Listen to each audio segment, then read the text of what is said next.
एक बार की बात है। तुगलक नगर राज्य में प्रताप सिंह नाम का एक राजा हुआ करता था। वह बहुत ईमानदार और साहसी था। उसे अपनी प्रजा से बहुत प्यार था। उसके राज्य में सभी लोग उससे खुशी से एक साथ रहते थे। राजा को एक बात हमेशा परेशान किया करती थी कि उसके जाने के बाद उसके राज्य को कौन संभालेगा, क्योंकि उसकी कोई औलाद नहीं थी।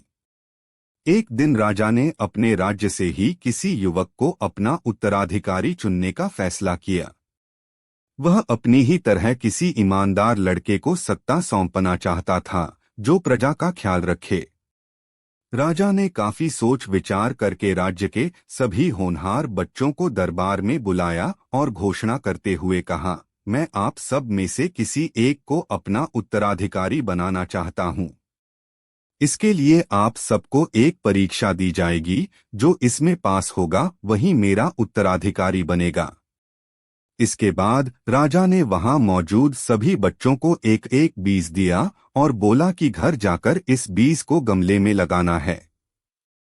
4 महीने बाद सभी अपने पौधे के साथ यहाँ पर फिर से एकत्रित होंगे।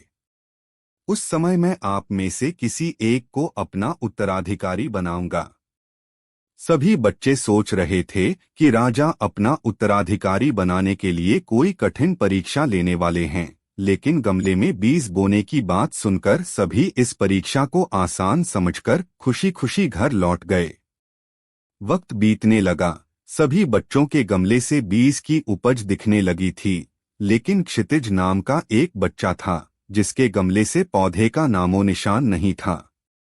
क्षितिज के साथ के दूसरे बच्चों के पौधे बड़े होने लगे थे। यह देखकर वह बहुत परेशान रहने लगा। वह मन ही मन यह सोचता रहता था कि सबके गमले में पौधे आ गए, लेकिन उसके गमले से पौधा क्यों नहीं आ रहा है। उसने सोचा कि हो सकता है उसका पौधा उगने में अधिक समय ले, इसलिए उसने हार नहीं मानी और वह पूरी मेहनत और लगन के साथ गमले की ओर ज्यादा देखभाल करने लगा। धीरे धीरे 4 महीने बीत गए, लेकिन क्षितिज के गमले से कोई पौधा नहीं आया। वहीं ज्यादातर सभी बच्चों के गमले में पौधे निकल आए। कुछ बच्चों के पौधों में तो फूल और फल भी दिखने लगे। राजा के पास जाने का समय आ गया। क्षितिज ने सोचा कि वह राजा के पास जाएगा तो उसका गमला देखकर सब उसका मजाक बनाएंगे।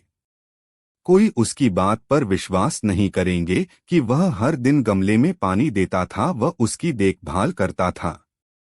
क्षितिज की मां ने उसे समझाया और कहा कि नतीजा कुछ भी आया हो, लेकिन तुम्हें राजमहल उनका बीज लौटाने जाना चाहिए। जो होगा देखा जाएगा। मां के समझाने पर क्षितिज मान गया और खाली गमला लेकर राजमहल पहुंचा। वहां उसने देखा कि सभी के गमले में सुंदर सुंदर पौधे दिखाई दे रहे थे और सभी बहुत खुश थे। उसका गमला देखकर सभी हंसने लगे और अपनी मेहनत का बखान करने लगे। वह चुपचाप आंखें नीचे किए शर्म से बैठ गया। इतने में राजा आए और सभी के गमलों को ध्यान से देखने लगे। जब वह क्षितिज के गमले के पास पहुंचे तो उन्होंने पूछा, यह किसका गमला है? क्षितिज ने कहा, जी मेरा गमला है। राजा ने कहा, तुम्हारा गमला खाली क्यों है? क्षितिज ने कहा, मैं रोजाना इसको पानी देता था। मैंने इसकी बहुत देखभाल की, लेकिन इसमें से पौधा नहीं निकला। राजा ने कहा, तुम मेरे साथ आओ। क्षितिज राजा द्वारा बुलाने पर डर गया, लेकिन उसे राजा की आज्ञा माननी ही थी। वह धीरे धीरे राजा की तरफ आगे बढ़ा। राजा उसे सिंहासन के पास ले गए और बोले, तुम ही इस राज्य के असली उत्तराधिकारी हो। राजा के इस फैसले से वहां मौजूद हर कोई हैरान रह गया। राजा ने कहा, मैंने जो बीज दिया था वह नकली था। उससे पौधा आ ही नहीं सकता था। आप सबने बीज बदल दिया, लेकिन क्षितिज ने ईमानदारी के साथ 4 महीने मेहनत की और अपनी असफलता स्वीकार करते हुए मेरे सामने खाली गमला लाने का साहस दिखाया। क्षितिज में वो सारे गुण हैं जो एक राजा में होने चाहिए। इसलिए इस राज्य का अगला उत्तराधिकारी मैं क्षितिज को बनाता हूं। सभी युवकों का सिर शर्म से झुक गया।